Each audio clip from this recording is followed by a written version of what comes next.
Assalamualaikum students, Bismillahirrahmanirrahim. Our today's topic is Waiting for Godot by Samuel Beckett Urdu summary. तो इसकी आज जो है मैं आपको इसको ड्रामा को स्टार्ट करने से पहले इसका मेन आइडिया जो वो मैं आपको बता दूंगी, और इसकी टेक्स्ट की फ़ाइल और उर्दू समरी की जो दूसरी डिटेल फ़ाइल है वो मैंने आपको शेयर कर दी हुई है। तो स्टार्ट करते हैं। गॉडो का इंतज़ार या खुदा की तलाश इस ड्रामे का अनवान है। वेटिंग फॉर गॉडो का मतलब या गॉडो का इंतज़ार या फिर खुदा की तलाश, क्योंकि कुछ लोग कहते हैं कि गॉडो का मतलब खुदा है, लेकिन इस पर भी हम एक प्रॉपर क्वेश्चन करेंगे हु इज़ गॉडो, तो तब जाके ये इंटरप्रिटेशन भी आपकी क्लियर हो जाएगी, आपको समझ आ जाएगी इस बात की। इस ड्रामे का अनवान है जो 2 एक्ट पर मुश्तमिल है। इन 2 एक्टों में कुछ भी नहीं होता। ये एक मुख्तलिफ़ किस्म का ड्रामा है जिसकी ना तो कोई कहानी है और ना ही प्लॉट है।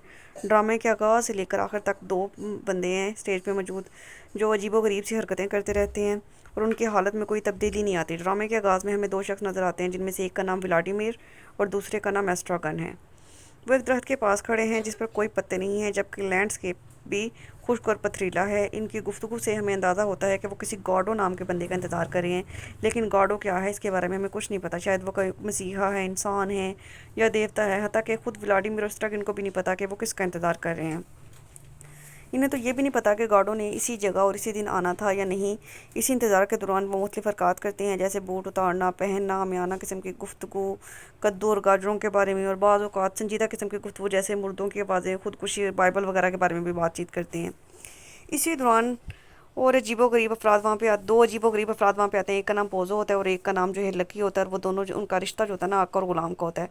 पोज़ो ने लकी के गले में रस्सी बांध रखी है और लकी उसके हुकाम की पैरवी करता है, लेकिन उनके आने के बाद भी स्टेज का माहौल तब्दील नहीं होता और उसी किस्म की आमियाना गुफ्तगू जारी रहती है। कुछ देर बाद लकी और पोज़ो जो वो चले जाते हैं। व्लादिमीर और एस्ट्रागन अपनी हरकत जारी रखते हैं। कुछ देर बाद एक लड़का आता है और उन्हें बताता है कि गॉडो आज नहीं आ रहा, लेकिन वो कल ज़रूर आएगा।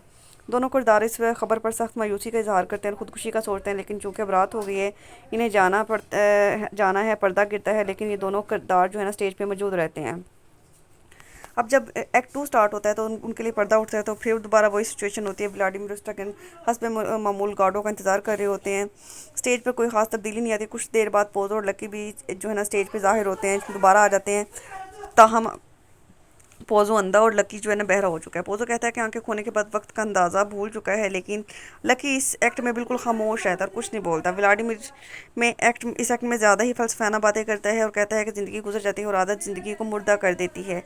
पोज़ो और लकी के जाने के बाद वही लड़का दोबारा स्टेज पे ज़ाहिर होता है जो गॉडो के आने की खबर एक्ट अव्वल में लेके आया था कि गॉडो नहीं आ रहा। लड़का दोबारा वही खबर लेके आता है कि गॉडो आज नहीं आ रहा, लेकिन कल ज़रूर आएगा।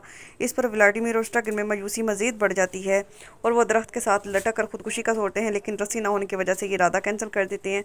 अब अंधेरा छा रहा होता है और दोनों किरदार जाने का सोचते हैं। पर्दा गिरता है, लेकिन व्लादिमीर और एस्ट्रागन अपनी हर जगह से हरकत नहीं करते। ड्रामा ख़त्म हो जाता है, लेकिन इंतज़ार ख़त्म नहीं होता। ये थी हमारी बड़ी बोरिंग सी समरी। तो बाकी इसके क्वेश्चंस हम करेंगे कि इसको लिखने का क्या मकसद है, कि ये क्या जो है ये एब्सर्ड प्ले है, और इसको किस तरह क्यों उसने जो है ना सैमुअल बेकेट ने लिखा है। वो सारे कॉन्सेप्ट आपके इंशाल्लाह क्लियर हो जाएंगे अपकमिंग लेक्चर्स में। अल्लाह हाफ़िज़।